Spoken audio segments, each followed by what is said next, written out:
Hey everyone, welcome back to this episode of From the Brink. On today's episode, we discussed last month's ISI Editors Conference. We also discussed the upcoming YCT speaking event featuring Ann Coulter on November 15th. Lastly, we examined the upcoming Virginia governor's race and whether it's a bellwether for the 2022 midterms.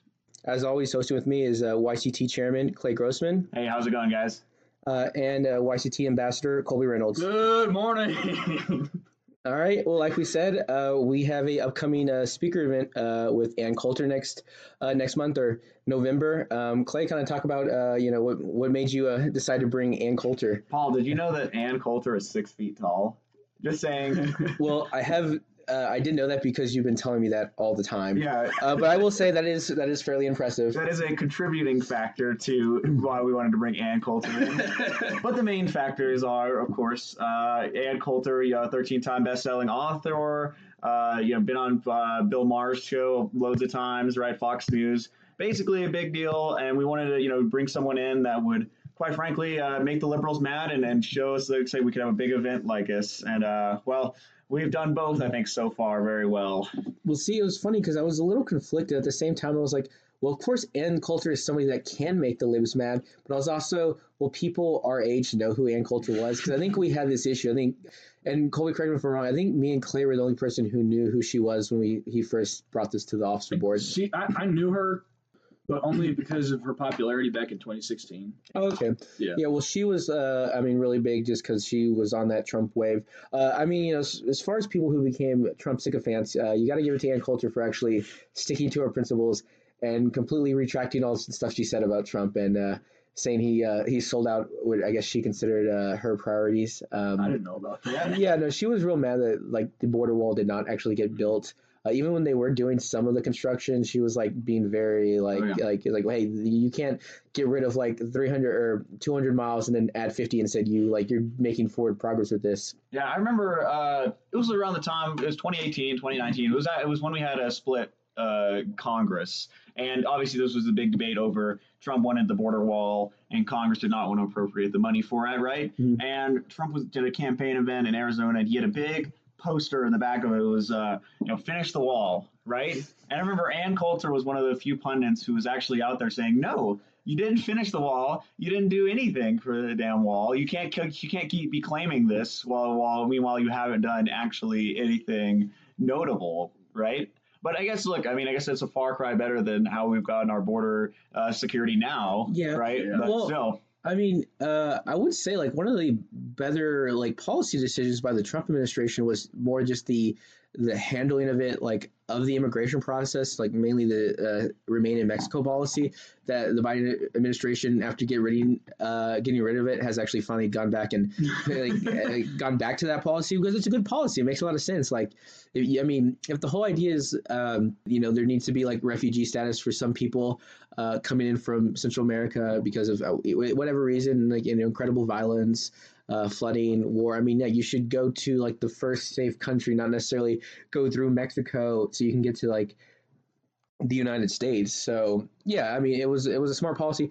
The problem I think was Trump kind of polarized the whole issue of immigration. That's right. To such a strong degree that now the liberals have gone in such the opposite direction.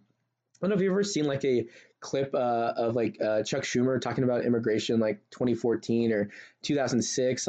Oh my God. They sound like Trump people. They're we can't call it undocumented immigration. That implies they didn't do anything wrong. We need to use the word illegal immigration. This is Chuck Schumer. So keep that in mind. That's what even Obama as a senator was pretty hawkish on immigration. Yeah. Didn't he say something during his presidency about, we need a wall or something? I remember some clip of that. It's one of those things that we've definitely balkanized as a result of the Trump administration. We used to, most people were centrists on the issue, right? You'd get more Republicans that would embrace, say, immigration reform. Yeah, John McCain. Even Reagan and stuff were pro-immigration in principle, right? And then you'd get more the inverse, more Democrats who were saying, look, we do need some border fencing. Well, right? it was more of a labor issue because the labor unions were always very opposed to. Not just illegal immigration, but legal immigration because like their union workers didn't like it. It's funny, you can see back, I don't know what year, I think 2014, right before 2016 election, but even Bernie Sanders was talking about it. Like he's like, they asked him like, hey, how do you feel about open borders? He's like, no, that's a Koch brother conspiracy. You think open brothers are the Koch brother conspiracy? He's like, yeah, they're just trying to like bring in all like the poor people to like work at low wages. And I'm like, I mean, I'm sure the Koch brothers are pretty libertarian on immigration, but I don't think it's a conspiracy. Right. It's one of those things that, I don't expect to see comprehensive reform on, especially now that we've, like, say, balkanized on this to a degree where now it's the Democrats talking about reform, in some cases even open borders. And now you have the where the Republicans are running on more so than they were, I'm sure you'd agree, back in the early 2010s on border fencing, increased border security, the whole 9 yards. But like I say, Ann Coulter, big immigration hawk, big border fencing hawk, or border wall hawk, excuse me, I should say, at that. Well, I think the Border Patrol said they actually prefer a fence because you can see what's on the other side. It's actually more effective at like stopping illegal immigration. The design I saw a couple of years ago, it's like metal, I don't know what you call it. It's like not angle iron, but you can see through it. Yeah, if I remember correctly. Yeah, well, I mean, I think typically a wall is like just like brick. Yeah, so like the one Super Bowl commercial where like you remember that one? No. Okay, so there was a Super Bowl commercial where they had some like mom and her son, young son from South America, walk all the way to the border, and there's this giant wall just sitting there, and then it was some lumber company, some random lumber guy like built a door in the wall so they could get in or something. So like that. I do remember that you talking about that, because I remember like, now they're politicizing Super Bowl ads, like that's kind of annoying. But I think I just want to get back to Ann Coulter. You told me that she was also, I guess, pretty prominent for other things, like especially in the 90s. I guess she was like super critical of the Clintons, right? Yeah, that's right. She was I believe a lawyer for Paula Jones, who that name rings a bell to you. She was one of the Clinton accusers when he was a governor, right? When he was a governor, yes, that's right. She was very involved with that. Her first book was released, I believe, in 1998. The Case Against Bill Clinton, advocating for impeachment, and obviously shining a light on all the stuff with Paula Jones. She kind of got there a year or two early, predicted that. Well, I mean, it was around the time that the rumblings were beginning. Yeah, I mean, because the Monica Lewinsky was the one where it like actually got into like the spotlight. But yeah, he had been accused of. Was that 1999 or 98? I think it was 98. I don't know. It was around that. It was around that time. And I could also be mixing up my years, but actually that was probably her initial spark into fame there. And then the 2000s, obviously being big pundit, right? And then we know her best probably for the 2010s for the Trump stuff. So been relevant now for about 20 years. So we're extremely excited. But we've had some breaking news here the past couple of days. There's been a very organized effort for the liberal standards, I should say, where they have now been actively trying to get people to sign up for the event and not show up. It's a boycott, so to speak. Not quite a boycott. A sabotage. Yes, that'd probably be the best way to describe it. So, quite frankly, like I said, this shows where campus politics are. This shows a very disgraceful act done by the Democratic Socialists and I believe the chair of the inclusivity at student giving. Everybody's talking about being super inclusive. Am I right? Yeah. So inclusive, everybody's is invited and just doesn't show up. Just to take up seats. So inclusive, yeah. Let's be respectful and tolerant to all viewpoints. And then like say be kumbaya, but also we can't have Ann Coulter come because she's the Antichrist, right? Yeah. So. So this is it goes to show you where campus politics are at. But like I say, we're excited to have her. And hey, I mean, if they want to show up, like I say, we have a couple security guards there. So just FYI. I guess to play devil's advocate, Ann Coulter has said things that I'm not super in favor of because of her because she takes immigration such a high priority. I think she tweeted, I would be willing to let Donald Trump perform a third trimester abortion in the Oval Office after this immigration paper. Not great. Not great, no. Well, I mean, I don't think it's bad for what the liberals are wanting to do. They would love it if you were performing third trimester abortion. Yeah, is that her compromise with the left? Is if you let me have stronger borders, we need to have abortions in the White House. Right. So look, we can all agree that there is a variable difference between bringing in someone like Ann Coulter, bringing in someone like Nick Fuentes, right? Oh, or yeah. like, Well, I mean, or you go generic guy who swings a little too far on a spectrum there. well, and I think that's a good segue. I mean, I wasn't by any means implying that she's outside the Overton window. I was just saying, like, as you know, from the conservative perspective, what critiques on our side would we have of her? And for me, that would be one of them. And I think y'all know I think pretty dovish on immigration as a whole. I mean, obviously, you know, what we have now under the Biden administration isn't working. But yeah, I think we definitely don't advocate for the complete other direction, but it'd definitely be good to hear a perspective on it. Because, you know, and I think especially for younger people, I feel like immigration has become a pretty hot button issue on the right. So I guess going to the next topic, we want to talk about the recent ISI conference or editors conference that I and Hitching Post's managing editor Blake Fisher went to. Is a neat event. I think there's over 90 publications that ISI sponsors around the country. Yeah. It was a great event. One of the things I was surprised to learn is that ISI actually has like non-conservative papers, which was news to me because I met somebody and I was like kind of, you know, just like doing everything you would say if you were talking to a conservative, and she's like, oh no, I'm like, you know, I'm more of a moderator or centrist. So like, oh really? Or, you know, even like I think one girl was more left leaning. So that was an interesting conversation. So with those groups, do they tend to be like very far on the left spectrum, or are they more like center left? It was definitely more moderate. I mean, they didn't say anything particularly bad about any of the speakers. All the speakers were definitely conservative, you know, in nature. We actually had a former, you know, speaker we've had here, Cassie Dillard, the founder of Lone Conservative. She did a panel kind of just criticizing or critiquing some of the social media accounts of the publications there.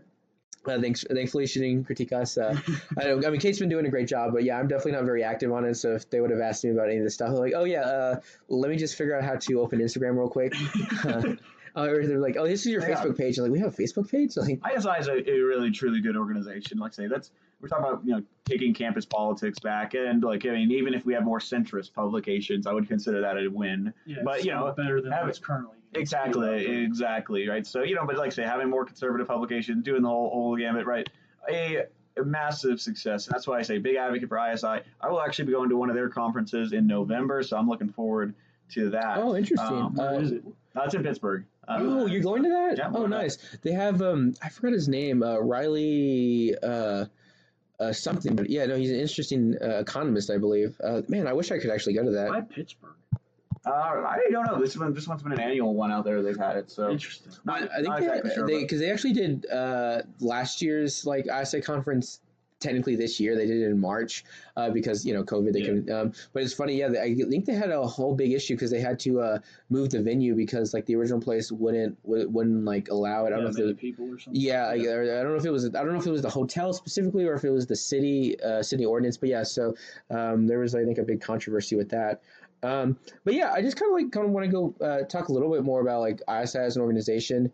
I mean, you know, for those who listen to us, they do sponsor us and allow us to do things like, you know, run a publication, have a podcast. You know, they completely made the website for us, so we're very grateful, and we definitely couldn't do this without it. It is really, I'd say, important for, you know, organizations that have like the money to do that, like to like, you know, kind of be pushing for free speech just because how bad it's got on a lot of colleges. And I would say an important thing is like not to just like counter like left-wing propaganda with right-wing propaganda. I think I you know, basically put that in our mission statement. I mean, you do have to kind of critique your own side, and, you know, don't try to build up straw man arguments to knock down. Like, you know, try to still man your opponent. Like, find an actual smart person on the left that has an idea, and, you know, see what you can do with that. Like, you know, what you can critique from that. Don't, you know, because yeah, there's a ton of dumb people on the left or on Twitter making silly arguments, but I mean, there's a lot of dumb people on the right making silly arguments. So Paul Dehlinger, how dare you say that? No, Paul's exactly right. Though, like I say, it's good to have an open mind and open criticism of both sides, right? More neutral, if not center right perspective that you could have on these things. That's why I say ISI does a great job. Like I say, any campus, any conservative organization like ours that has the resources, the people available, definitely recommend that you make an ISI publication, right? And what was it? Where was this conference again? It was in D.C. Yeah, well, technically it was in Alexandria. Which is like Right, DC Alexandria. That's right across the Potomac, right? I believe so. Yeah. I made it to Arlington barely for like a couple hours when I went to DC back in December. I think Alexandria. But Alexandria and Arlington are both excellent examples of what we were going to talk about next. Because we've seen the growth of these essentially exclaves of DC. Alexandria is literally a stone's throw away from DC.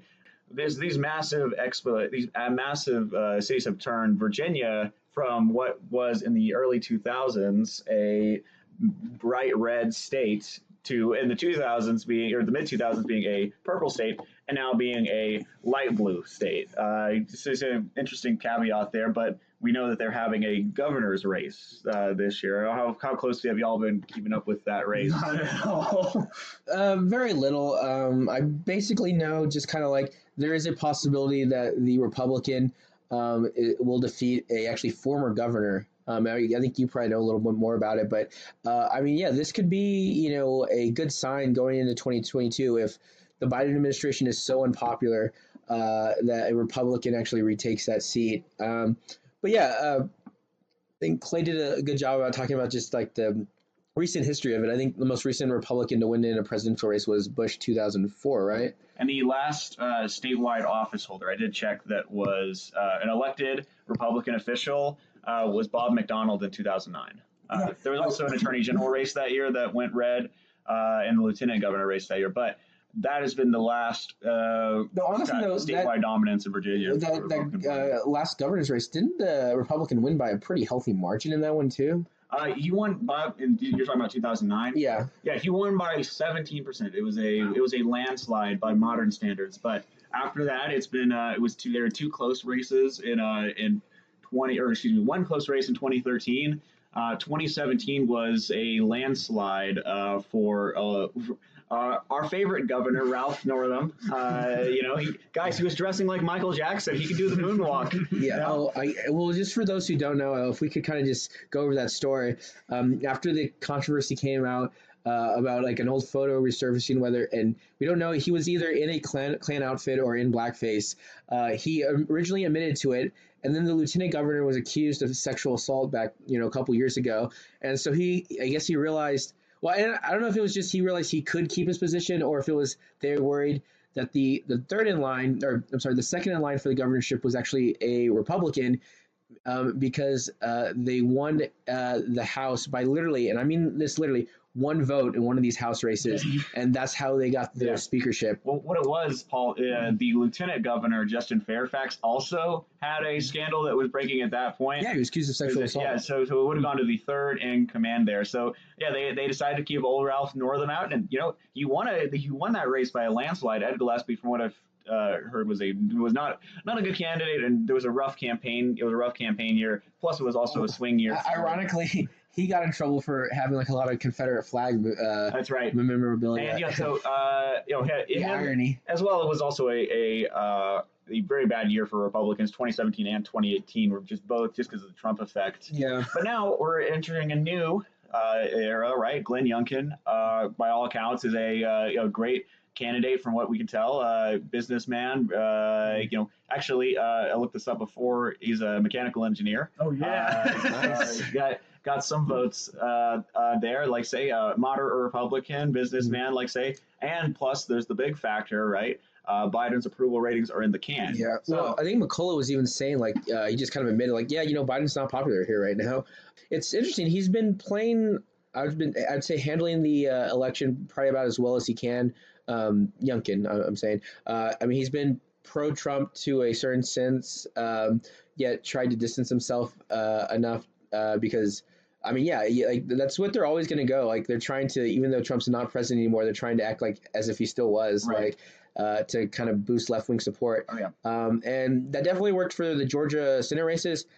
But after a year, I don't know if it's still I don't know if they still care as much. I know CNN does, but the average Democrat voter. I will say, even with Trump being out of office, I do expect. I mean, this year was January 6th, right? It seems like it was a million years ago. It's been a very long year, needless to say. But look, I could fully expect them to run ads featuring stuff like that. They're trying to depict Glenn Youngkin, even though he's about as milquetoast a Republican as you can find. Try to link him to that, but he's one of those things.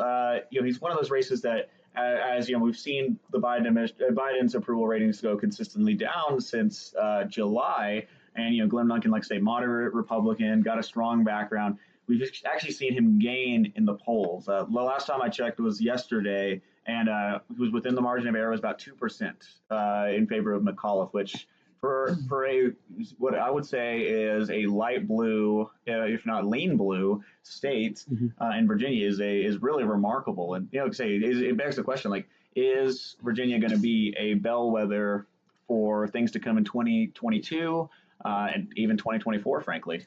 I mean, I hope so. And I think we have a lot of strong things in our favor. I mean, one, it's just historically. The opposition party, like the party out of power, usually does pretty well in the following election. Yeah. And that just makes sense. You're like, if you're like, I don't like the current administration, so I'm going to try something else. So moderates tend to, there's a pushback. And plus, I mean, the honeymoon period's over. Like, while Biden is incredibly unpopular, I think he's basically even below, I think, where Trump was, like, this far into his presidency. Didn't I see lowest since 1953? He is not the lowest since 1953, but he is he's had the fastest drop off of any president since World War II.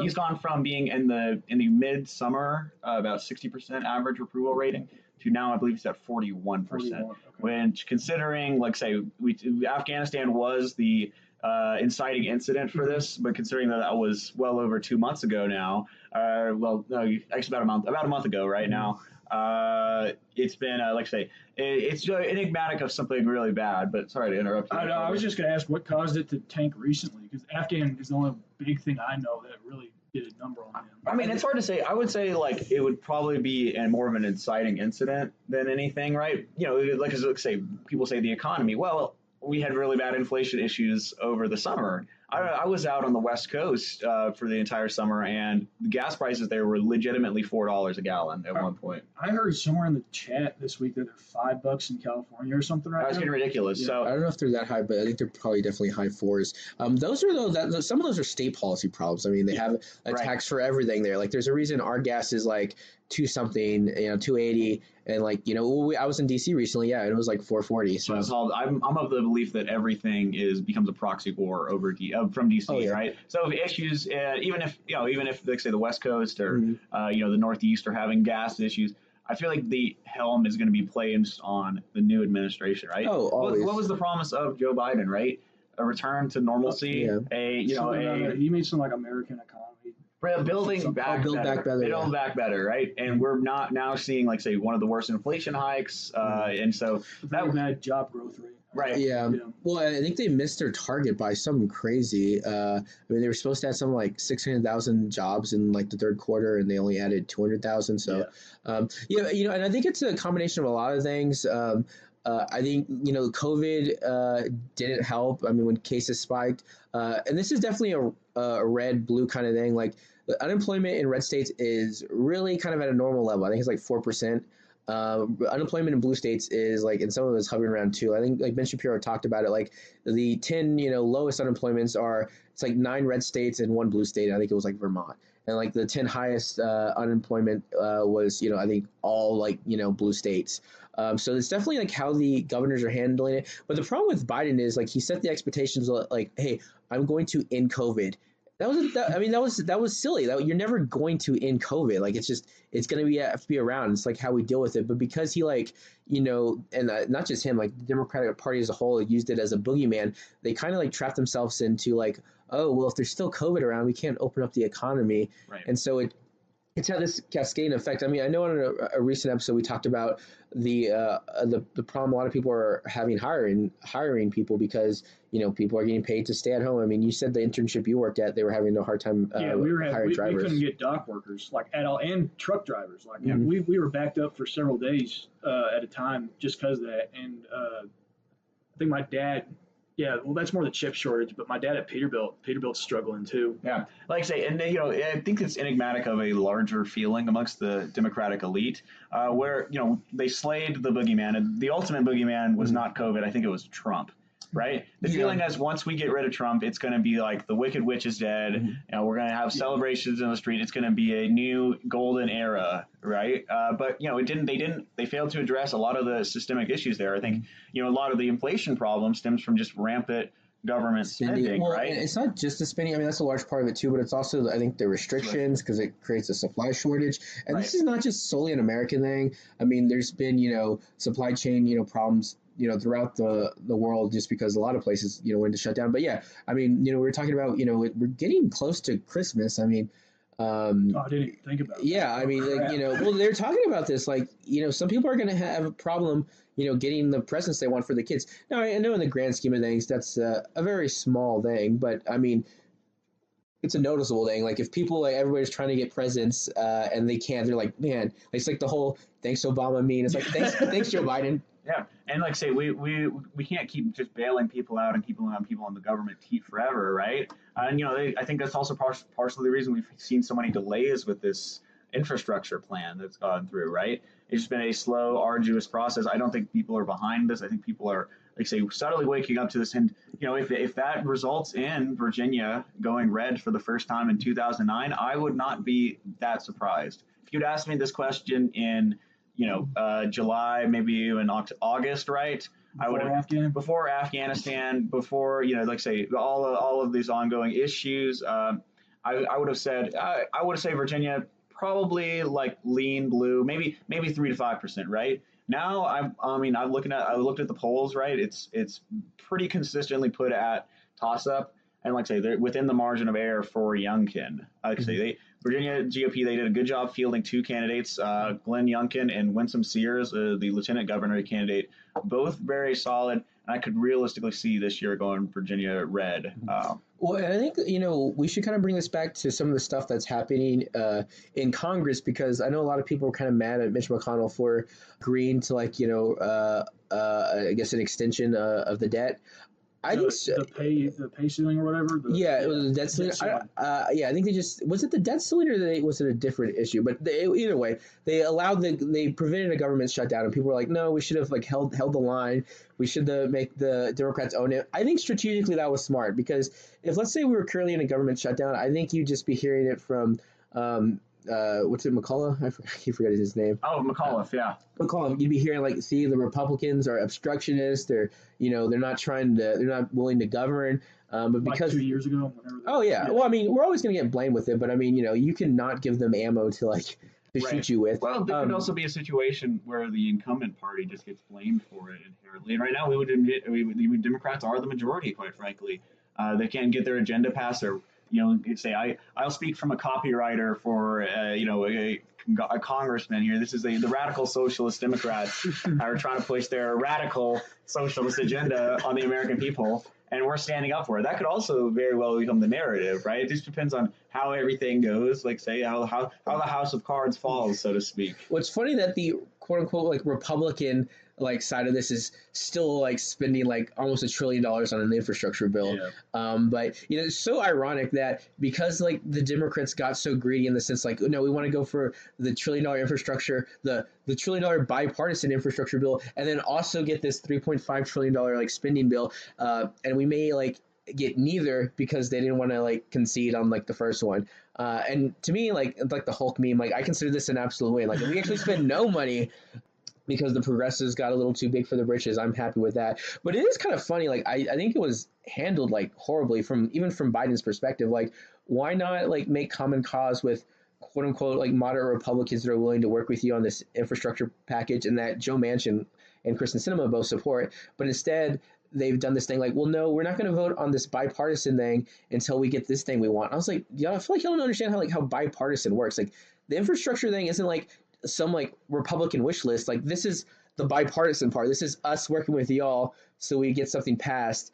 This isn't like we do this and then you get what you want. Like that's not how this works. I don't know. They didn't seem to understand that. I call it the cynic in me, but my gut with these omnibus, these massive, multi-trillion. I believe it was like 4,000 pages was one of the drafts. 4,000 pages. Yeah. They have to pass it so they can read what's in it. Right? The poor congressional staffers who actually have to read these things. Yeah. The congressmen don't actually do it. But like I say, I might call it the cynic in me, but my gut is just eventually everyone's going to get enough pork for their district, and this is going to pass, subtly pass, right? When the infrastructure, the 3.5 trillion. Any infrastructure plan, any massive spending, it's just going to come down to, well, you know what? We'll give funding to your airbase for your shipyard for like the next 20 years. Okay, well, you know what? I'll sign on to that, right? Yeah, it's part of the corrupt nature of DC, right? That is the problem. I'm trying to be sympathetic. Like, if you represent a district, I mean, you are expected to quote unquote bring home the bacon. Like, hey, like we want those jobs. I'm not saying that's a good way to run a government. I'm just saying I understand why like some of these representatives feel like they have to. Like, look, if we're spending like $1 trillion, like my district should get some of that money.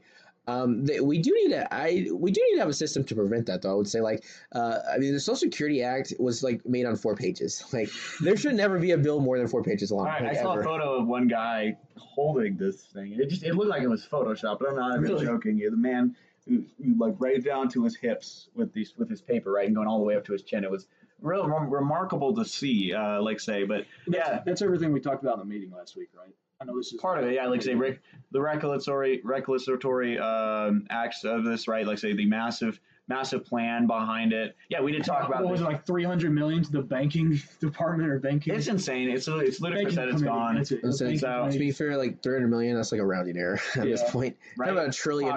Pocket change. Well, you know what they should have done, Paul? They should have just minted that $1 trillion coin that they were talking about. Did you hear about this, Colby? No. Oh man, they were one of the ways that they were thinking about getting around the the budget, the deficit ceiling, right? And the Republicans was we should just mint a $1 trillion coin. I'm not even joking you. So like, if somebody steals that coin, like, does he like have $1 trillion? Like, they take it to a bank and get it cashed? Yeah, and it makes sense. It's U.S. mint. Like say, I think that guy becomes the first trillionaire. Yeah, I would love if that actually went to the Supreme Court. Like, look, I mean, like I know he stole it, but yeah, that's legal currency. I will say, like I see like all these heist movies. Baby Driver, all of them, right? Like say, break it into banks. They break into this bank and it's just one like tiny penny they're stealing, but it's $1 trillion. Yeah. Like who would be the president on the head of it? Oh man, maybe Mugabe from Zimbabwe, the inflation president, right? Like I say, it makes sense, right? Because they were printing like $100 billion bills. No, they had $100 trillion bills. Yeah, so I think we're going for that to be Mugabe. But yeah, like I say, it's ridiculous how it's gotten, and hey, I mean, who knows? It could turn a light blue state that hasn't gone red since 2009 into a lot closer of a race, and then. I personally am of the opinion it would be a bellwether. I don't see things getting much better unless Biden pulls a rabbit out of the hat for 2022. So I doubt that. I doubt it too. With redistricting going on, right? I imagine the Republicans still control most of the state legislators. I imagine it's going to be at least in the House, right? I can see Paul looking up the Senate map, which might be the thorn in our side, so to speak. What we got? I mean, let's kind of like go on that. Like, I guess we're shifting over to the midterms, but I think clearly that's what we were talking about, where we're going.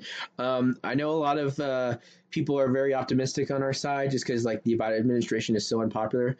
I understand that feeling, but that's not the way the Senate works. Like it's in 3 separate classes, so 2022 is just not a good year for us. I know it's 50-50 too, but we have to hold some seats that are in some kind of difficult areas. I would say that Arizona and Georgia should be pickups, but because the Republican parties in both those states are in complete disarray, I don't think there's a clear alternative.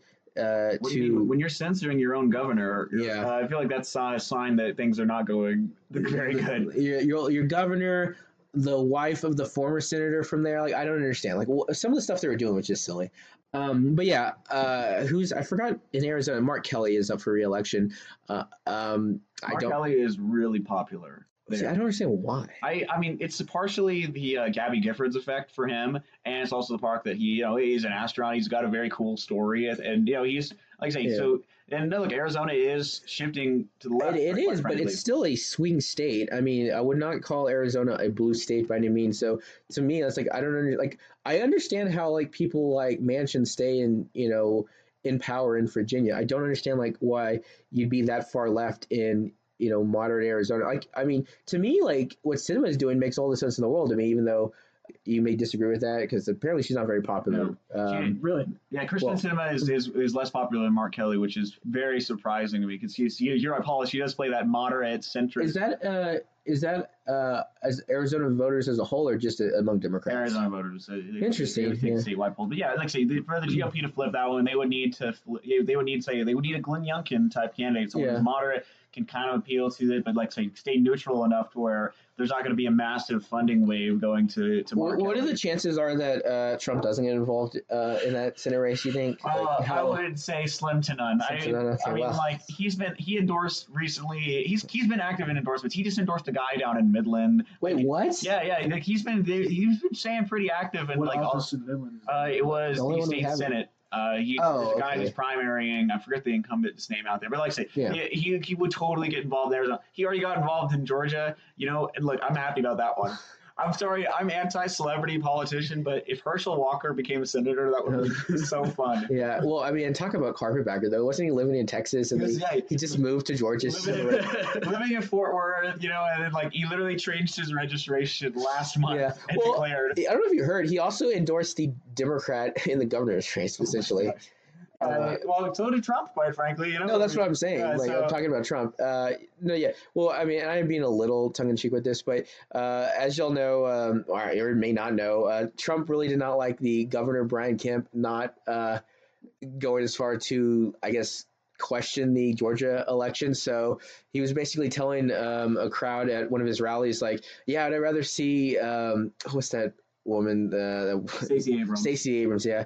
I'd rather see Stacey Abrams as governor. I was like, why? This is why we can't have nice things. But bringing it back to the Senate map, I just kind of want to point out, there's a lot of, I would say, purple states that we have senators, or that seats that are open, and a lot of the incumbent senators are retiring.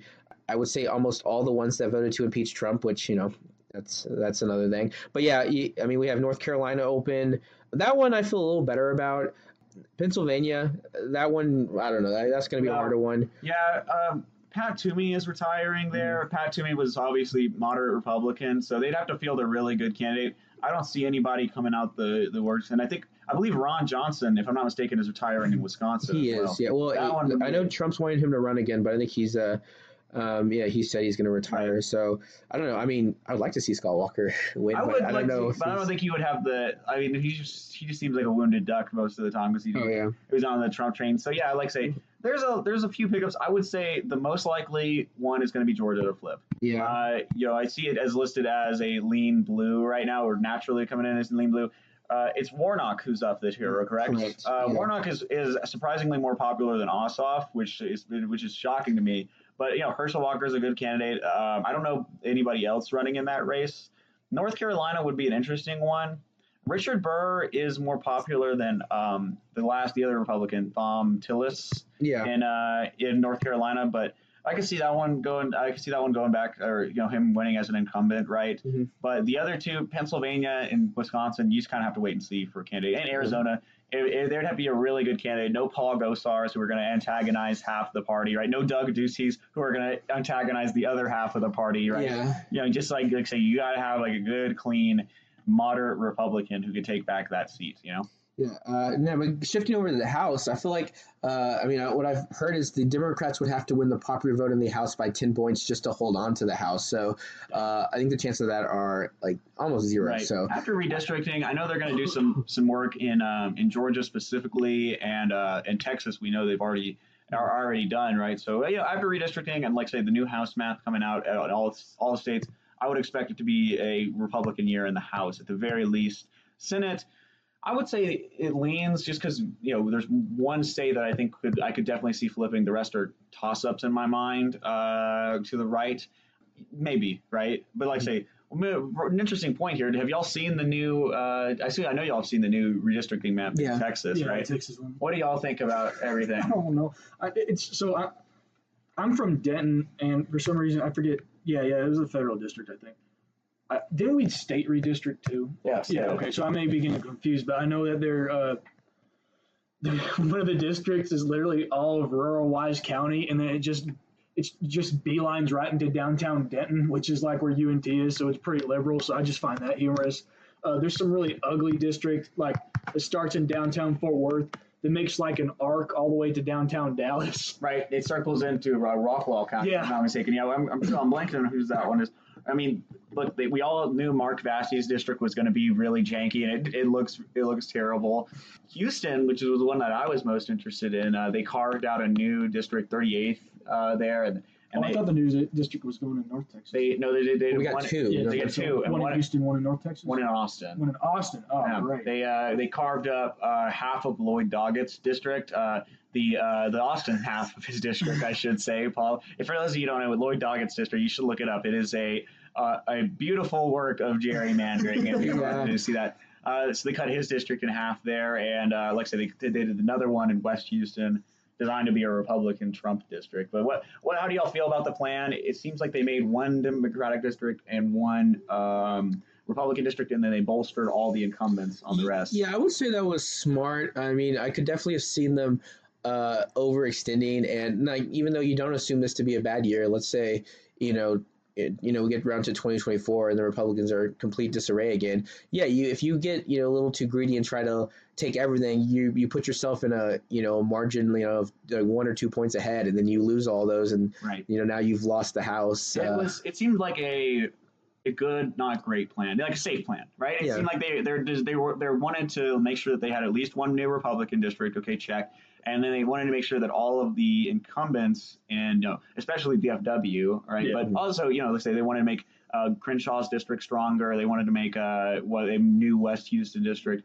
They seemed like they wanted with a moderate, safe plan, right? I would have liked them to make, like, say, a plan to get back Colin Allred's district and Lizzie Fletcher's district. But like I say, this is the nature of Texas politics now. We're a smaller majority right now, so we got to play with that in mind. Yeah, I would say people are forgetting it's definitely trending not the right direction. I think, what did Trump win by 6 points in Texas, and there was the worrying that Texas was in play.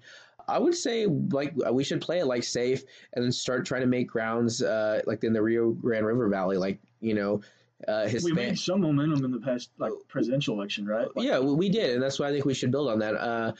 I think people kind of misinterpret a little of that. I mean, Hispanics, by the data, they seem to be more hawkish on immigration and more, socially conservative. I think people kind of misinterpret that to mean oh yeah, they're Trump MAGA people. No, not necessarily. I think you can be tough on immigration and not call all the Mexicans rapists who are coming over the border. Right. I think immigration is one of those issues that I think swung the valley further to the right. We see this in Will Hurd's old district, Tony Gonzalez's district now, and Henry Cuellar's district especially, right? Mm-hmm. But like I say, and if there was any other Republican or Democratic incumbents in this district, I would say they would probably have flipped to the right by now. Really? Oh, you mean become Republicans? But Philman Cruz, Henry Cuellar, I'm blanking on the other, Vicente Gonzalez, they're all moderate blue dog Democrats.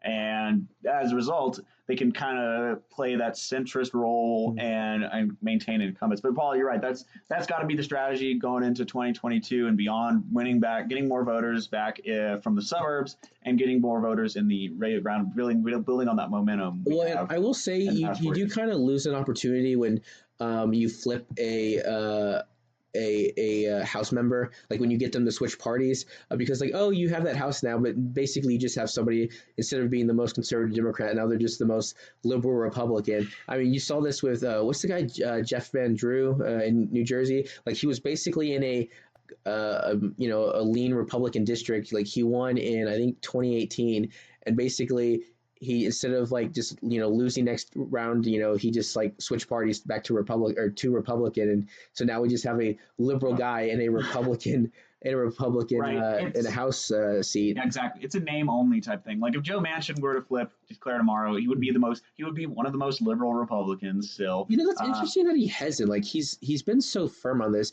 We're getting kind of close to our time, but I think we should kind of explore a little bit of the inner workings of Joe Manchin's like ideology, because I mean, Joe Manchin and AOC are very different people, yet they're in the same party. So why is that? Like, what do y'all think is kind of motivating Joe Manchin? Well, we can't ignore the elephant in the room, right? Which is that Joe Manchin is in West Virginia, right? Which voted for Trump by over 30%, right? And then you have AOC, who's, I believe her district is in Bronx, right? Yeah. Bronx or Brooklyn, right? Bronx. So, but it was one of the most liberal districts in the country, right? So you have to factor that into play. Joe Manchin is old school in many ways. I think he, traditional Union Democrat, right? Who, maybe socially more centrist, right? And economically, like I say, more taxes, but want to keep those business opportunities open. Yeah. Well, he's definitely pushed back against some of the abolish the police stuff, right? And I mean, and I think I do respect him on some level, that he respects the institutions of the Senate.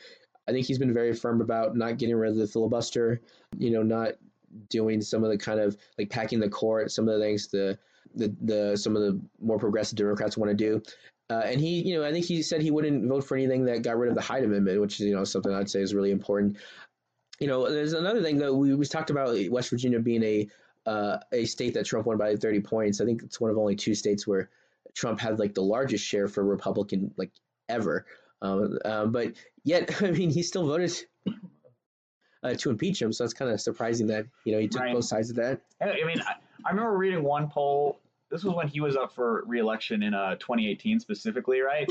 It was around the time of Kavanaugh, right? It was he voted for Kavanaugh. He voted for Kavanaugh, but the poll was like, the results didn't reflect this way in the election. But it was if Joe Manchin votes against Kavanaugh, he would have won by like 16%. If he voted for Kavanaugh, or excuse me, against Kavanaugh, right, he would have won by 2%. Right, so it's like a big paradigm shift. Now it didn't actually. Yeah, say he barely won that Senate seat. Right, I mean, in 2012 he didn't even endorse Barack Obama, like the president, the nominee for his party. I believe it. I mean, like I say, he was up for re-election that year as well, so it makes sense. Remember, in West Virginia is a weird state because I believe they are at core voters Democrats. Like, oh yeah, they've just been abandoned by the Democratic Party, but the old governor, like Jacksonian Democrats, Jim Justice, I believe is the name for the governor of West Virginia.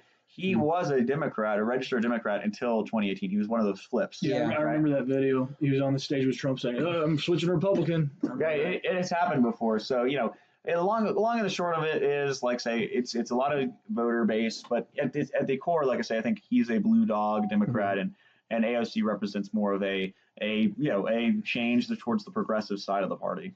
Yeah, well, and this is something we should have talked about earlier when we were discussing Virginia, but this is something it's kind of ironic that the suburbs are kind of killing us right now. Like the growth of the suburbs has really helped the Democrats. Cruz is saying. Like Cruz is saying, we're losing the suburban moms. I think he said was the voter base. Well, and it's not just that we're losing them, but it's like the suburbs are growing in a lot of these states because there's so much spillover from the cities. But that is literally how we took over the South, is because of the growth of the suburbs. I know, like, if you're on the left, you want to say like, oh no, it's like Nixon Southern strategy. No, it's not to say that there weren't like some people that were that left the Democrats over Johnson's the civil rights bill. But I mean, what, 3? Well, I meant voters. Oh, voters. Sorry, but yeah, I mean, I've seen, I've read books about this. I mean, if you look at it, it really was more of just like a growth of, I'm sorry, the suburbs and, people coming down to the South for economic reasons. Like, there weren't like strong unions. AC was a thing, so you could actually build factories back there. So it was just like, new economic opportunities led to like a lot of people coming from the North to the South, and these tend to be Republican voters. Yeah, food for thought there, but like say we've seen there's also been a shift, right? I think there are now more more Republicans in like an area like Montgomery County, right, which is north of Houston, than there were 20 years ago. So that's what they tried to do in the redistricting was reflect a more of a suburban shift where people have gone into what you say exurbs now, right? But like I say, food for thought there. I don't know how we get that back. Is it playing more towards the moderate lane, right? Is it appealing to George Bush used not George Bush. Ben Shapiro uses this term a lot. Security moms. I think but I think the Bush administration coined that or the campaign. They coined the term. So it's food for thought here. We'll see how it plays in part into 2022. I'm excited though. I would expect, just based off of how Virginia looks right now. Now, granted, there's still an election to be had, right? So we still don't quite know. But like I say, based off how the polls are looking, based off of how everything has been trending lately with Biden, I would expect it to be a wave here in the House and possibly even in the Senate. Well, I feel like that's a good place to end. Actually, first, do we want to talk about the amendments that are on the statewide ballot? We can, just if we can keep it short. Yeah. So, I mean, some of these are important. One of them that caught my eye was they're changing the, I guess, prerequisites to become a member on the Texas Supreme Court or Court of Appeals. Okay. It says something like you got to be, hold on, I'm sorry, I'm looking at it. Yeah, you got to at least practice law for 10 years in Texas before you're eligible. Do y'all have an opinion on that? I don't know. I'd have to put more thought into it. I mean, I am one of those people who I don't inherently think you have to have been a practicing lawyer to be a judge. I mean, I don't think Clarence Thomas was. Well, no, I take it back. Clarence Thomas was. He hadn't been a judge before he was on the Supreme Court. But yeah, I mean, if you understand the law, that should be good enough. But I don't know. It's something I would be willing to consider. What about you? I really honestly want Phil Johnson's opinion on it, since he's a former member of the court. Yeah, I have to look into it myself, but definitely look into some local ordinances for you Lubbock folk as well. There's a big bond election, and obviously the statewide amendments going on right now. So. The next one here that I wanted to point out was there's a amendment trying to push that will give anyone like a nursing home or being an essential caregiver, which means that they can visit these people anytime without like the restrictions we saw with the virus last year, if that makes sense. So like if I was for some reason, I think in some hospital or something, then I could say my mom was an essential caregiver and they could not like keep her out. Yeah. Which I like that idea. There's some property tax exemptions for widows of vets, and I think for disabled vets. Yeah, I like that. Yeah. And then the last one, where is it? Oh, yes. Yeah, speaking of property tax, I kind of talked to somebody about that during the ISI thing, and I've always, I think we all dislike property tax, but it's kind of like, what do you replace it with? But I was like, well, I kind of like support carve-outs for, like maybe, you're over 90, you don't have to pay property tax. But the rebuttal I heard to that was like, well, once you start making carve-outs, it's a slippery slope to like, oh, well, now this people needs to get an exemption. So that's true. I don't know. The last one, this is kind of like a no-brainer. Like, yeah, I'm going to vote for this. It's a religious freedom. So basically, this amendment would not let the state put any restrictions on whether churches should be open or not in almost any circumstance. So, like, interesting. If like a Katrina rolls around and hits Houston, you can go down and sing your gospel music in the middle of the storm, and they won't stop you, or at least try to, or whatever. Or another virus, obviously. Yeah. I don't know. I'm fine with that. I think it's kind of pro First Amendment. So. Yeah. Well, I mean, it's like a time and manner, like, thing. Like, for example, can the state say, well, it's not safe to have more than 50 people in a church that's, like the size that's fit for 20 people, like, or do they have to have, proper, fire hazard stuff? I mean, it's like some of these things. As far as whether they can just like blanketly say like churches can't be open, yeah, I do have a problem with that. So I don't know. I'd have to look at like what are the technical aspects of it? Like, when can the state actually regulate like the capacity of a church or something? Like, do you have to have like a sound structure? It's like, no, it's fine. You can whatever you want. Like, I mean, I don't know. Like, is that on you, or should the state be involved with that? But yeah, they're all interesting amendments. If I was going to vote on that tomorrow, my instinct would be to say yes. But it's one of those things. Like, well, I could always see like a certain role the state should have in something like that. Yeah, they look good to me. I don't know, especially that one, in my opinion. Like I said, very pro First Amendment. Yeah. So I'm definitely going to vote for that one when it comes around. Well, and we kind of talked about COVID restrictions. Like, for me, I'm Catholic. Like, regardless of what the state would have done, I think the church would have closed down. Because we're a very hierarchical organization. So, like, our rules come down from top down. Well, it's actually just our, like, the countries, the bishops, but they closed down because they were worried about it originally. And I think early on, a lot of us didn't know anything about it. Plus, a lot of older people go to church who are very susceptible to COVID. Mm-hmm. I'm fairly happy with how the church handled it. There are no mask requirements anymore. Like, if you're old, you should get a vaccine. But if you're young, like, do whatever you want at this point, but everybody come back to church is what I think our position is. But I think that's now a good stopping point. I want to thank everybody for coming here. I want to thank ISI and our sound editor, Bre Brown. This has been From the Brink.